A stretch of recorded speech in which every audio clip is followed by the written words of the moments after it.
어떤 교회에서 목사님을 새로 청빙하게 됐는데 그 교회는 가까운 친척 한 30명 정도가 세운 가족교회였습니다. 일가 친척이 아닌 교인은 아주 소수였는데 그곳 장로님이 저를 만나서 하시는 말씀이 목사님, 많은 목사님 중에서 2명으로 압축이 됐습니다. 마지막 한 분을 잘 선택하도록 기도를 좀 해주세요. 그러길래 제가 물었죠.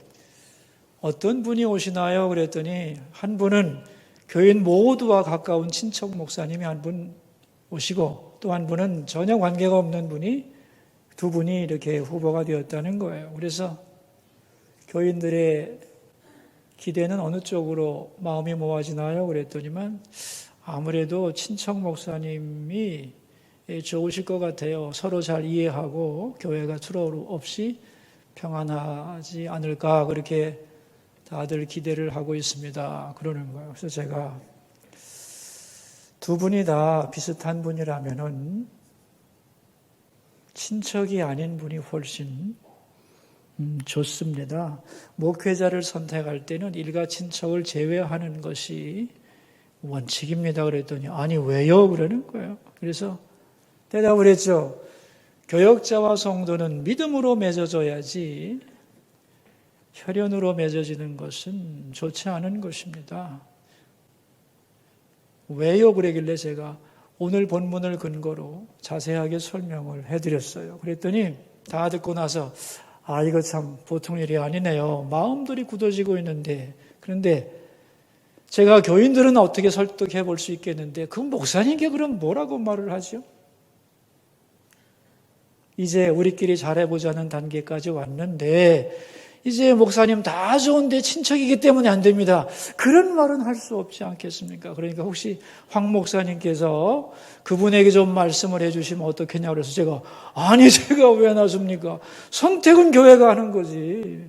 제가 나설 수 있는 문제가 아니죠. 나중에 만약에 만나게 되면 위로할 수 있을진 몰라도 이런 일에 나서는 것이 아닙니다 하고 완강히 거절한 경험이 있습니다. 여러분 오늘 본문에 보면 예수님께서 고향을 방문하시게 되는데요. 54절에 나옵니다. 우리 한번 같이 읽어보겠습니다. 고향으로 돌아가사 그들의 회당에서 가르치시니 그들이 놀라 이르되 이 사람의 이 지혜와 이런 능력이 어디서 났느냐 그랬어요. 여기서 말하는 예수님의 고향은 어디일까요? 지명은.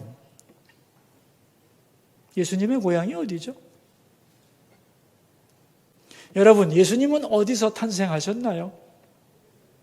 유대 땅 베들레헴에서 탄생하셨죠? 그런데 헤롯 왕이 죽이려고 하자 애굽으로 피난 갔다가 다시 돌아와서 갈릴리 나사렛이라는 곳에서 정착을 해서 30년을 사십니다. 예수님의 제2 고향은 어디예요? 갈릴리 나사렛이에요. 그래서 예수님을 보고 뭐라고 불러요? 나사렛 예수라고 부르는 거예요. 자, 그런데 이제 나사렛에 예수님이 이제 고향에 가셨는데 왜 가셨느냐는 거예요. 이유가 많겠지만 3가지 정도로 추론을 해볼 수가 있어요. 첫째는 가족들을 만나기 위해서 간 겁니다. 이 사복음서를 잘 대조해보면 지금 예수님이 고향을 떠난 지가 1년이 다 돼가는 시점이에요. 그러니까 1년 동안 객지 생활했다는 거죠. 복음을 전하기 위해서 전국을 다 돌아다니다가 1년 동안 외지 생활을 하다가 고향 가까운 동네까지 온 거예요. 그런데 지금도 고향에는 어머니와 동생들이 다 살고 있어요. 얼마나 보고 싶겠어요. 그래서 가족을 만나러 고향에 간 것입니다. 2번째 추론할 수 있는 것은 예수님의 마음을 정리하기 위해서예요. 마음 정리를 위해서. 여러분 이스라엘 지도가 이렇게 손바닥같이 있다고 하면은 북부 지방이 갈릴리 지방이에요. 중부 지방이 사마리아 지방, 사마리아고 남부 지방이 유대 지방입니다.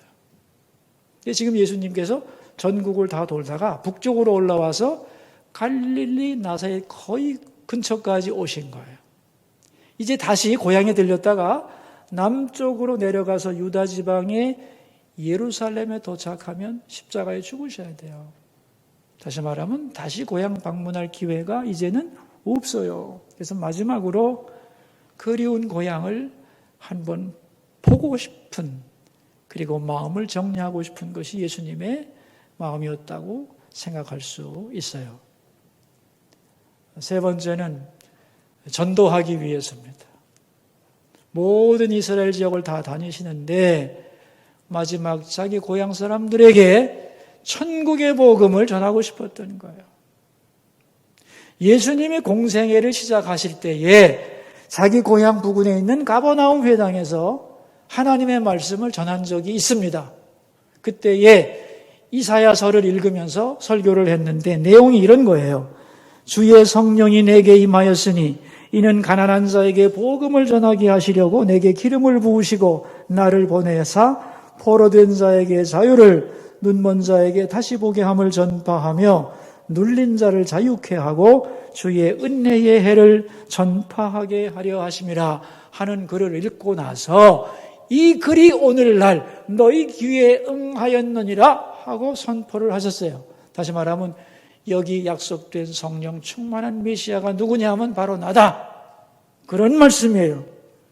그 말을 듣고 사람들이 어떻게 반응했느냐? 네가 무슨 메시아냐고 예수님을 동네 밖으로 끌어내어서 절벽 밑으로 떨어뜨리려고 그랬어요. 예수님은 그걸 뿌리치고 고향을 떠나왔던 거예요. 슬프게 떠나온 거죠. 그런데 이제 마지막으로 다시 한번 고향에 복음을 전하고 싶었던 거예요. 그래서 방문하게 되는 겁니다. 자, 이제 고향에 가셔서 무엇을 하셨는가? 54절 후반부에 계속 나오죠. 그들의 회당에서 가르치셨어요. 복음을 전하고 말씀을 선포했다는 거예요. 그런데 그 예수님의 말씀 선포가 은혜스러웠을까요? 은혜스럽지 않았을까요? 예? 은혜스러웠겠죠. 어떻게 알 수 있어요? 그들이 놀라 이르되 이 사람의 이 지혜와 이 능력이 어디서 났느냐 그랬잖아요. 그 두 가지를 놀란 거예요. 이 감동적이고 너무나 우리 마음을 뜨겁게 하는 이 지혜로운 말씀이 어디서부터 온 거냐는 것이고, 또 하나는 이 능력이, 그러니까 오늘 본문에는 기록하지 않았지만 예수님은 기적을 행하셨던 거죠. 그죠? 말씀을 전하고 이적을 보여주는 것을 통해서 사람들이 놀라면서 이 지혜, 이 능력이 어디로부터 왔느냐 했다는 거예요. 그러니까 그들이, 다시 말하면 고향 사람들이 예수님을 보면서 놀랐고, 그러면서 예수님을 평가한 내용이 55절과 6절입니다. 같이 읽겠습니다. 이는 그 목수의 아들이 아니냐? 그 어머니는 마리아, 그 형제들은 야고보, 요셉, 시몬, 유다라 하지 않느냐? 그 너희들은 다 우리와 함께 있지 아니하냐? 그런즉 이 사람의 모든 것이 어디서 났느냐? 했다는 거예요. 먼저는 예수님의 직업을 놓고 평가를 합니다. 예수님의 직업이 뭐예요? 목수라는 거 아니에요. 그 목수의 아들. 예수님의 아버지, 육신의 아버지 요셉이 목수였는데, 오늘 목수라는 이 단어를 헬라어로 텍톤이라고 표현하거든요. 근데 이 텍톤이라는 말은 목수 중에서도, 여러분, 목수는 두 종류가 있어요. 대목과 소목이 있어요. 옛날 사람들은 그렇게 구분했어요. 대목이라고 하면 뭐냐면 지금으로 말하면 건축가예요. 건축가. 설계해서 왕궁을 짓는다거나 큰 사찰을 짓는 그런 큰 목수를 대목이라 부르고, 문짝을 수리한다거나 이렇게 농기구를 만들어준다거나 이런 작은 일을 하는 분들을 소목이라고 했는데, 이 텍톤이라는 말은 소목이라는 뜻이에요. 그러니까 예수님의 아버지 요셉은 소목으로 있었고, 예수님도 30이 될 때까지는 아버지 밑에서 일을 배워서 소목의 일을 감당하며 그 마을의 살림을 도와주었던 바로 그 일을 했던 거예요. 그러니까 떠난 지 1년밖에 안 된 여기서 살던 젊은 예수를 다시 보면서, 아니 그 가난한 목수의 아들 예수 아니냐? 라고 말을 했다는 거죠.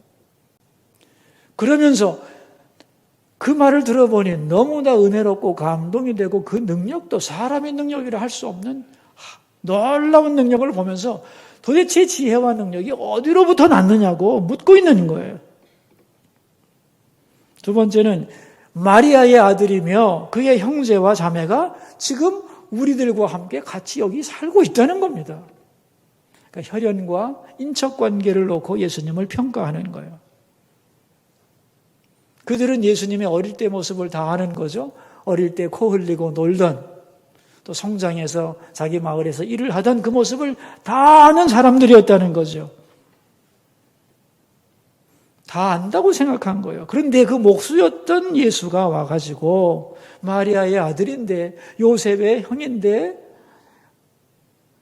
여동생들도 우리와 함께 살고 있는데 그가 와서 하는 말이 메시아라는 거예요. 자기가 하나님의 아들, 하늘로부터 왔다고 하니 그럴 수가 있느냐는 거죠. 우리가 너를 아는데, 너의 옛날 모습을 다 아는데 어떻게 그런 말을 할 수 있느냐 하고 예수님을 용서하지 않았다는 겁니다. 다시 말하면 오늘 그들 앞에 보이는 예수님의 진정한 모습을 인정하지 않았던 거예요. 왜? 과거의 생각에 붙들려 있었기 때문에. 여러분, 우리가 살다 보면 말이죠, 잘못된 지식이 들어갈 수도 있죠. 그렇죠?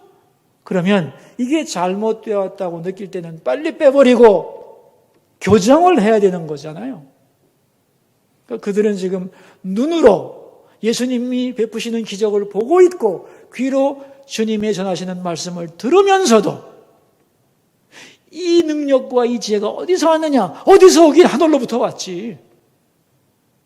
하나님 앞에서 믿음으로 예수님을 받아들이지를 않고 우리가 너를 아는데 무슨 메시아 하고 거절을 했다는 거예요. 자, 여러분, 그러니까 이 마을 사람들은 예수님을 안 거예요? 모르는 거예요? 예? 모른 거죠. 왜 모르게 됐죠? 왜 모르게 된 거예요? 안다고 생각했기 때문에. 아이러니죠. 예수님을 우리가 잘 안다고 생각했던 그 생각이 진정한 예수님이 누군지를 모르게 만들었다는 거죠. 그래서 어떻게 했느냐? 57절에 보시면 이렇게 나와요. 예수를 배척했어요. 자, 이제 다시 배척을 당하면서 예수님이 이제 마을 사람들을 평가하는 내용이 57절 그 이후인데 같이 읽겠습니다.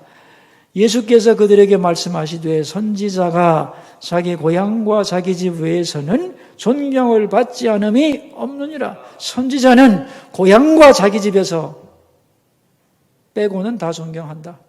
다시 말하면 온 나라에서 다 나를 메시아로 인정하는데 너희들만 안 한다는 거죠. 왜 안 하는 거죠, 그들은? 자기들의 선입견, 편견, 과거의 경험과 판단에 의해서 오늘 예수님을 인정하지 않고 있는 것이에요. 다시 말하면 너희들만 나를 인정하지 않는다는 거예요. 그러한 마음을 뭐라고 부르느냐? 오늘 설교 제목입니다. 같이 한번 읽어봅시다. 선지자의 고향 사람들. 이 선지자의 고향 사람들이란 말은 어떤 의미를 가진 말씀인지 이해하시겠어요? 선지자의 고향 사람들의 마음은 어떤 마음이에요?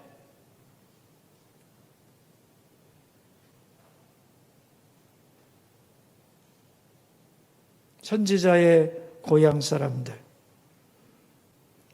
예수님의 오늘 모습을 인정하지 않고 하나님 앞에서 받아들이지를 않고 과거의 생각에 붙들려서 자기와 비교하고 의심하고 무시하고 거부하는 태도, 그게 선지자의 고향 사람들의 마음인 거예요. 여러분, 이게 나사렛 사람들의 마음뿐일까요? 아닙니다. 이게 모든 인간 속에 들어있는 마음이에요. 요 선지자의 고향 사람들의 마음을 버리지 않는 한 인격이 성장하기도 어렵고 신앙 성장은 더욱 어렵습니다. 예를 들어보죠. 아침에 조간신문을 딱 받았는데 뉴스가 하나 떠서 딱 보니까 어떤 사람에 대한 얘기가 나왔는데 읽어보니까 초등학교 내 친구야.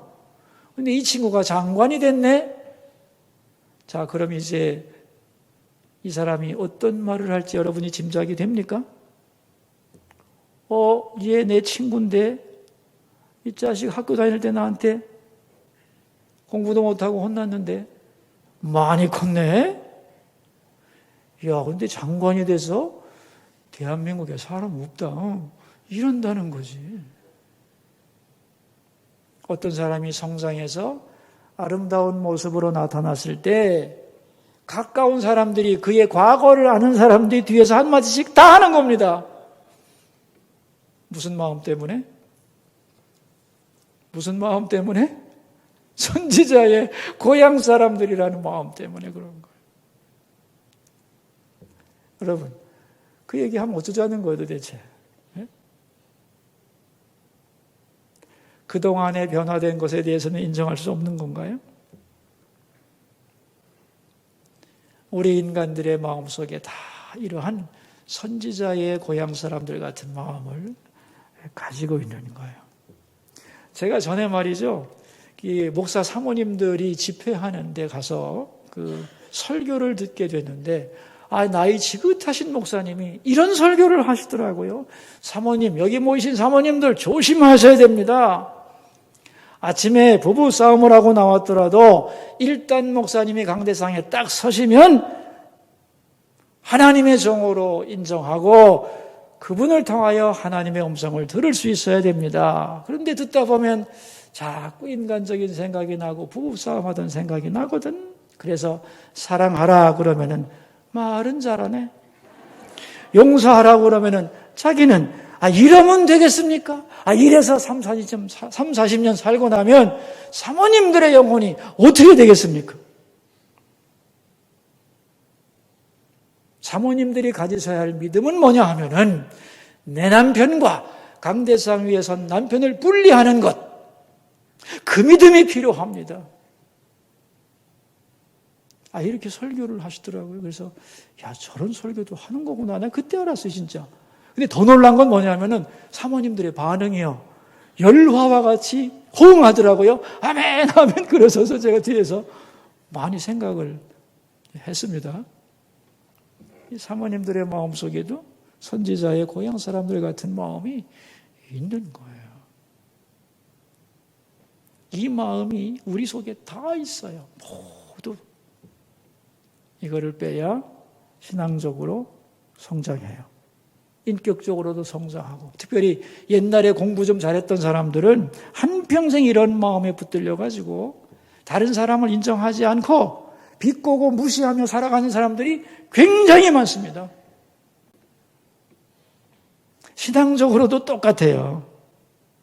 어떤 분이 말씀을 전한다 할지라도 내가 볼 때 좀 초라해 보이고 많이 배운 것 같지도 않고 흠잡을 때가 있어도 일단 하나님의 사명을 받아서 말씀을 전하거나 사역을 할 때는 그분을 인정하고 존중하고 높여줘야 되는데, 옛날 생각을 하고 그 말씀을 거부한다면 영적으로 성장할 수가 없는 거죠. 예를 들면 내가 교회학교 교사인데 아주 개구지고 철없는 코 흘리는 어린아이가 있었는데 이 아이가 자라서 같이 교사를 하고 이제는 이 친구가 이제는 부장님이 되고 자기는 평교사야. 그럼 어떻게 돼야 되겠어요? 여러분, 어떻게 그 후배 철없던 그 어린아이가 높아져서 사역을 잘하는 걸 보고 어떻게 해줘야 되겠어요? 칭찬하고 격려하고 기뻐하고 감사해야 되는 건데, 그거를 좀 힘들어하고 한마디씩 제가 참 철없던 애가 많이 커서 이런 마음을 가지면 안 된다는 거예요. 존경할 만한 목사님이 설교할 수도 있는 것이고 자기 아들이 설교할 수도 있는 것이고, 아니면 인간적으로 약점이 많은 분이 말씀을 전한다 할지라도 내가 오늘 저분을 통하여 하나님의 음성을 들으리라 하는 하나님 앞에서 듣는 마음을 가져야만 한다는 거예요. 이걸 빼버리지 않으면 우리의 신앙은 반드시 타격을 받게 되어 있다는 거예요. 그래서 우리 영혼을 위해서는 뭘 버려야 된다? 선지자의 고향 사람들 같은 마음을 버려야 성장할 수 있다. 그런 얘기예요.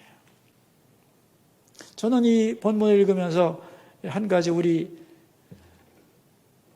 우리나라에서 아주 있었던 아름다운 미화가 있는데 세계에 내놓을 자랑스러운 얘기인데 그게 뭐냐 하면은 우리 교단 총회에 유일하게 총회장을 2번 하신 목사님이 한 분 계세요. 이자익 목사님이라고 계시는데 그 목사님은 어릴 때 부모님을 잃고 객지를 돌다가 17살 때 전북 김제의 대지주인 조덕삼씨 집에 머슴으로 들어가서 그분의 말을 끄는 마부가 되었어요. 근데 그 주인 조덕삼씨라고 하는 분이 어느 날 선교사님을 만나가지고 예수를 믿게 됐어요. 그래서 금산교회라고 하는 교회를 세우게 됩니다. 주인이 교회 다니다 보니 이 종도 같이 다녀서 한날 한시에 그 교회의 집사가 됐어요. 거기까지는 좋은 거예요. 그런데 7년 후 1909년에 금산교회에서 최초로 장로 한 분을 뽑게 되었는데 교회 설립자인 조덕삼 집사가 아니라 머슴인 이자익 집사가 장로로 선출이 됐습니다. 이게 그 당시에 한국 교회의 굉장히 센세이션한 사건인데 여러분 신분제도가 엄연했던 그 시대에 종이 주인을 제치고 같은 교회 장로가 됐다. 보통 일이 아니죠, 이거. 그런데 조덕삼 집사는 이 사건을 놓고 이렇게 말을 했습니다. 자네는 내 집의 작은 일에도 충성되더니 하나님의 교회에도 충성되었음을 하나님이 귀히 보셨네. 축하하면서 그 장로님을 존경했습니다. 근데 어느 날 이 조덕삼 집사님이 보니까 이 이자익 장로님이 하나님의 사역에 대한 간절한 마음을 갖고 있는 것 같아. 그래서 하루는 이렇게 권면을 했습니다. 지금까지는 내 집에서 종으로 충성했으니 이제는 하나님의 나라를 위하여 충성하십시오. 학비를 후원해 드릴 터이니 신학교에 가셔서 신학을 하세요. 그래서 이자익 장로님이 평양신학교에 들어가서 목사가 됩니다. 5년 후 그 사이에 장로가 된 이 조덕삼 장로님은 자기 교회에 새로운 목사님을 모실 때가 되자 누구를 찾아갔느냐? 이자익 목사님을 찾아갔어. 우리가 함께 헌신했던 그 교회를 섬겨달라고 간곡하게 부탁을 하고 담임 목사님으로 모시고 한평생 존경하며 잘 섬겼습니다. 이자익 목사님은 이승만 대통령이 장관직을 준다고 해도 거절하고 오직 교회와 기독교 학교 세우는 일에 전심전력한 충성스러운 목사님이었습니다.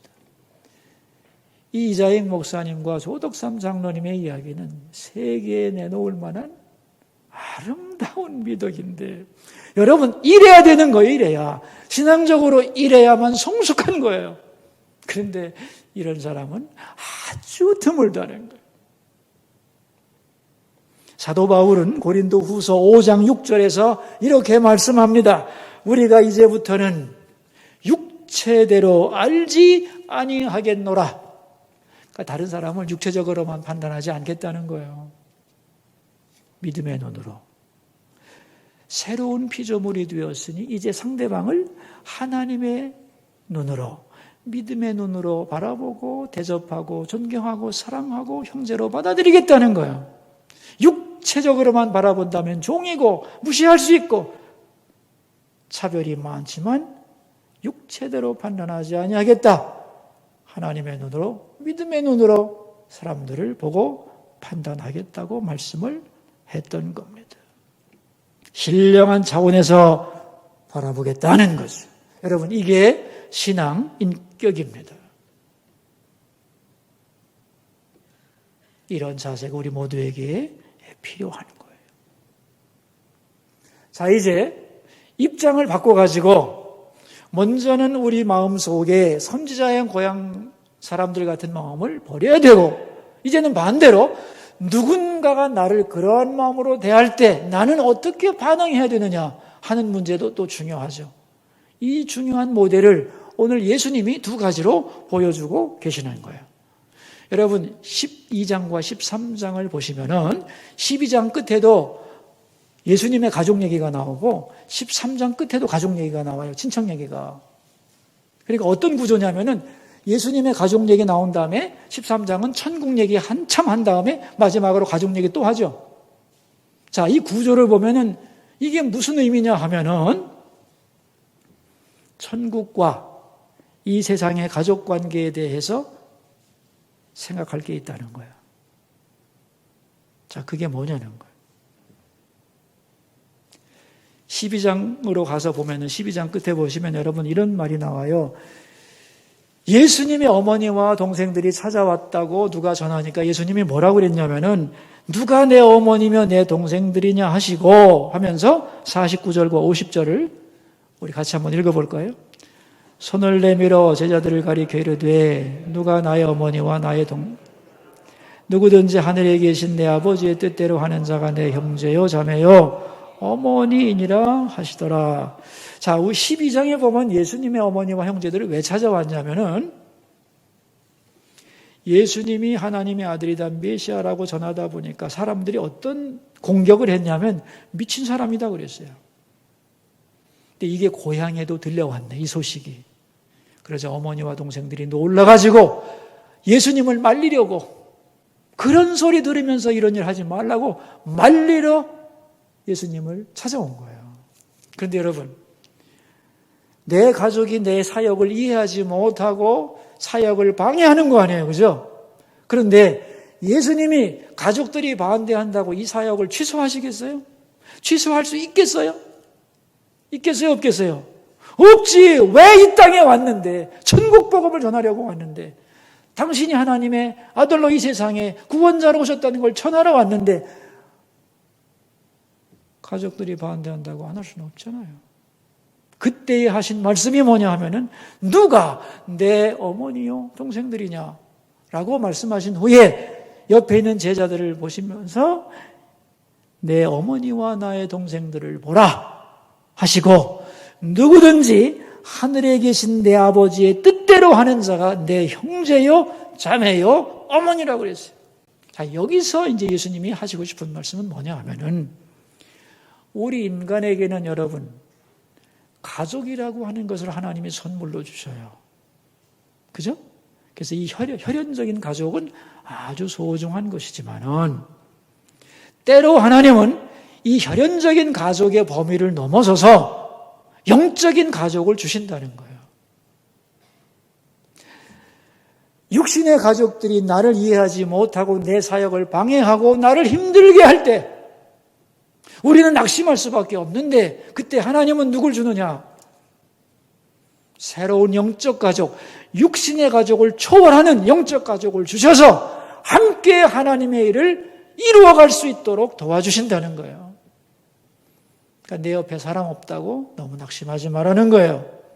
필요한 사람 다 주니까 걱정하지 마라. 그런 얘기입니다. 여러분, 우리는 가끔 이런 생각하죠. 나 너무 외롭다. 내 옆에 사람 없다 그러는데 잘 생각해 보세요, 여러분. 하나님은요, 우리의 일생을 통하여 우리에게 필요한 모든 사람을 다 주십니다. 아멘입니까? 우리가 이것을 모르고 개발하지 않아서 그렇지, 내 혼자 할 수 없는 하나님의 일을 함께 할 수 있는 사람들을 우리 주변에 주신다는 거예요. 영적인 가족을 주신다는 거예요. 그걸 믿고 그 사람을 찾고 사귀고 연결하고 협력하면 비록 혈육이 돕지 않는다 할지라도 누가 도와줘요? 하나님의 영적 가족이 함께하여 하나님의 일을 이루어갈 수 있게 하신다는 거예요. 예수님이 그걸 말씀하는 거예요. 자, 두 번째, 13장 끝에 보면은 예수님은 이제 자기를 배척하는 고향을 떠나시면서 어떻게 떠나느냐? 슬퍼하며 낙심하며 떠난 게 아닙니다. 당당하게 떠났어요. 왜요? 살다 보면 이런 일이 언제 있는 거죠. 뭐. 여러분, 우리가 살면서 고향 친척 아비 집을 떠날 수 있어요, 없어요? 있어요, 없어요? 얼마든지 떠나죠. 요새는 뭐 직업을 위해서도 외국에 나가는 판인데. 더군다나 주님을 위해서라면 어디든 못 가겠어요. 그런데 이럴 때에 항상 고향과 친척에 붙들려 있으면 아무 일도 못 해요. 그죠? 근데 예수님도 고향에 대한 애착이 없었던 것은 아니지만은 고향에서 배척할 때 깨끗하게 고향을 떠나 다른 곳으로 갑니다. 예수님의 마음은 이런 거죠. 어디든 못 가랴. 아버지께서 보내시는 곳에. 하나님께서 보내시는 곳이 나의 새로운 고향이고 거기서 만나는 사람들이 내 어머니요 형제다라는 것을 믿고 당당하게 떠나는 거지요. 천국을 향해 걸어가는 성도들은 이런 마음을 가져야 한다는 거예요. 먼저는 우리 속에 있는 선지자의 고향 사람들 같은 마음을 버릴 것이요. 두 번째는 때로 혈육이 나를 도와주지 못하는 경우가 있다 할지라도 하나님은 영적인 가족 공동체, 믿음의 공동체를 주셔서 하나님의 일을 홀로 하지 않도록 언제나 돕는 사람들을 주신다는 것이고 주께서 보내실 때는 고향 떠난다 안타까워하지 마라. 왜? 내가 가는 곳이 새 고향이고 거기에도 형제와 부모 같은 사람을 하나님이 공급해 주신다는 것을 믿고 예수님은 당당히 배척하는 고향을 떠나 새로운 전도지로 발걸음을 옮기셨던 거예요. 이게 천국을 향해 걸어가는 성도의 자세이며 발걸음이 되어야 하는 것입니다. 이 은혜가 우리 모두에게 있기를 축원합니다. 기도하겠습니다. 우리 세 가지 기도 제목을 가지고 주님 앞으로 나갑시다. 첫 번째 기도 제목입니다. 선지자의 고향 사람들, 그들의 마음이 우리 가운데 있다면 주님 다 뽑아내 주옵소서. 우리 함께 기도합시다. 여러분 들은 말씀을 자기 귀에 들리는 소리로 기도하겠습니다. 오늘 선지자의 고향 사람들이란 말씀을 나누었습니다. 나사렛 사람들의 마음만이 아니라 모든 인간에게 들어있는 선지자의 고향 사람들의 마음. 주여 이것이 있으면 인격적으로도 성장하기 어렵고 신앙에도 많은 손해가 있습니다. 믿음의 눈으로 바라보고 하나님이 세운 사람들을 귀하게 여기고 인정하는 마음, 축복하고 협력하는 마음을 우리에게 부어주시기를 기도합니다. 두 번째 기도 제목입니다. 5월 교회 행사를 위하여 기도해 주시고 오늘 넷째 주일은 특별히 가정예배를 드리는 날입니다. 과거 어느 때보다 가정예배의 중요성이 절실한 이때에 우리 수소의 성도들 가정마다 예배가 자리 잡게 하여 주소서 기도하겠습니다. 하나님 5월에 수소교회 행사가 많습니다. 하나하나 다 지켜주시기를 원하고 주께는 영광이 되고 우리에게는 은혜가 되게 하소서. 특별히 넷째 주일 저녁 예배는 가정에서 예배를 드립니다.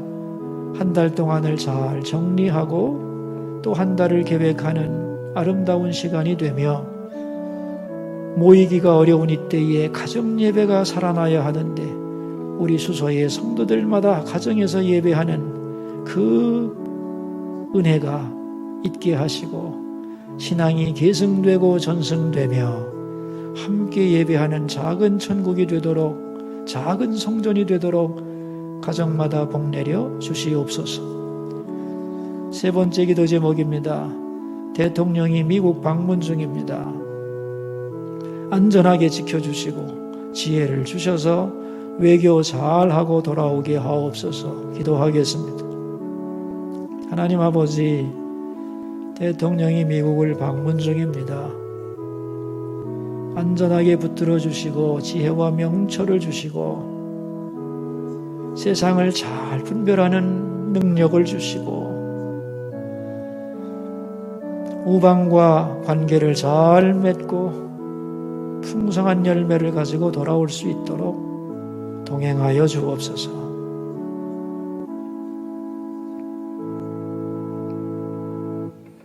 살아계신 하나님, 우리들 마음속에 있는 선지자의 고향 사람들 같은 마음을 다 빼내 주시기를 기도합니다. 다른 사람들의 실제 모습, 장점과 가치를 잘 분별하고 인정하고 하나님이 하시는 일을 따라서 높여주고 존경하며 사랑하게 하옵소서. 또한 내 가까이에 있는 사람들의 가치를 알게 하여 주소서. 하나님이 때로는 우리에게 혈연적 가족을 넘어서는 영적인 가족 공동체를 주셔서 함께 하나님의 일을 할 수 있도록 도와주신다는 것을 믿게 하여 주옵소서. 이미 주신 사람들이 옆에 있는데 그들을 외면하면서 사람 없다고 탄식하는 일이 없도록 도와주시고, 또한 주님이 보내시면 어디든지 가겠다는 열린 마음을 주셔서 혈연 지연에 매인 사람이 아니라 하나님의 뜻을 따라 자유하게 움직이는 열린 마음을 주의 백성들에게 허락하여 주옵소서. 존귀하신 예수님의 이름으로 기도하옵나이다. 아멘.